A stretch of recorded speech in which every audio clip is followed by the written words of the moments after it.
আসসালামু আলাইকুম রহমতুল্লাহ বারাকাতু। আজকে প্রসঙ্গ সচিবালয়ে আগুন।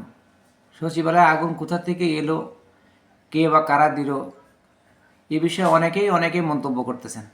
আসলে ব্যাপারটা যেটা ঘটছে, জুলাই বিপ্লবের সরকারের আজ 5 মাস হতে গেল। এই 5 মাসের মধ্যেই তেমন কোনো অগ্রগতি বা উন্নতি আমরা দেখতে পাই না। দেখছি বিগত ফ্যাসিস্ট সরকারের লেসপেন্সারদের নিয়ে গঠিত হচ্ছে আমাদের এই জুলাই বিপ্লবের সরকারের উপদেষ্টা মণ্ডলী, এবং এদের দোসরদের নিয়েই চলছে বাংলাদেশের উন্নয়ন কাজ, তথাকথিত উন্নয়ন। ডক্টর মোহাম্মদ ইউনূস গ্লোবালি একজন জনপ্রিয়, কিন্তু আসলে এত নরম মানুষ দিয়ে, এত উদারমন মানুষ দিয়ে মনে হয় বাংলাদেশে আমাদের চলতে পারে না। ডক্টর মোহাম্মদ ইউনূসের কাছে অনেকেই আহ্বান জানাচ্ছেন, আমিও আকুল আহ্বান জানাই যে আসলে শক্ত হস্তে দমন করেন। আপনার চারপাশে যে আমলাদেরকে আপনি নিয়োগ দিয়েছেন বা যে উপদেষ্টাকে নিয়োগ দিয়েছেন, সেইগুলো সম্পর্কে ভালোভাবে খোঁজখবর নিন।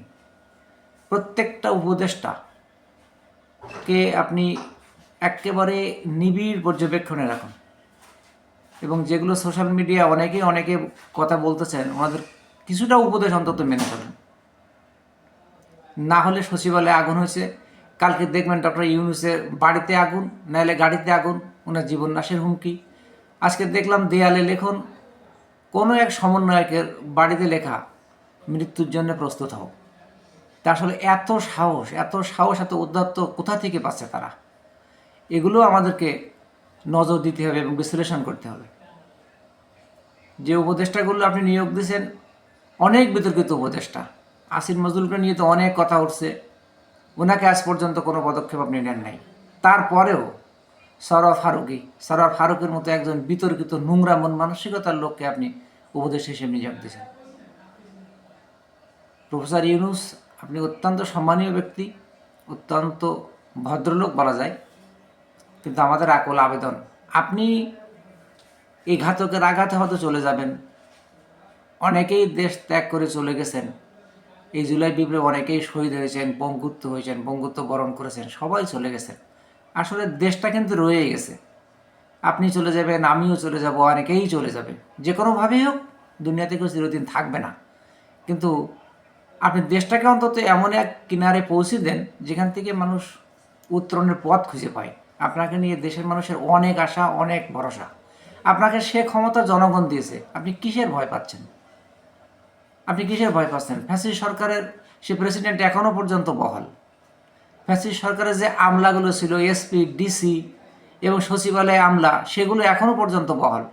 কিসের ভয়ে আপনি এগুলোকে এখনও তাবেদারি করতেছেন? কেন এগুলোকে আপনি সরান না? এগুলোকে সরান, আপনার নিজে বাঁচুন, দেশকে বাঁচান। তা না হলে দেখবেন বিভিন্ন জায়গায় আগুন লাগতেই আছে, আগুন লাগবে বিভিন্ন উপায়ে। ফ্যাসিস্ট সরকার চাচ্ছে বিভিন্ন উপায়ে সে দেশকে অশান্তি, অস্থিতিশীল করে রাখার জন্য। তাই অনুরোধ, এটা আপনি শক্ত হাতে দমন করুন। তা নাহলে দেখবেন বাংলাদেশের অস্তিত্ব হয়তো থাকবে না। আমাদের ইন্ডিয়া যেভাবে লেগেছে, আমাদের দিল্লি স্টার, প্রথম আলো, এই সমস্ত পত্রিকা যেভাবে লাগছে পিছে, আপনি সজাগ হন, এদের থেকে দেশকে বাঁচান। এবং আপনার পিছনে সাধারণ জনতা, ছাত্র জনতা, আপামর জনতা সবই আপনার পিছনে আছে। আপনি এই মুহূর্তে যে পদক্ষেপ নেবেন, আশা করি কেউ আপনার পদক্ষেপের বিরুদ্ধে যাবে না। তাই অনুরোধ, আপনি এগুলোকে শক্ত হাতে দমন করুন এবং এদেরকে বিতাড়িত করুন। আপনি বাঁচুন, দেশকে বাঁচান। আসসালামু আলাইকুম রহমতুল্লাহ।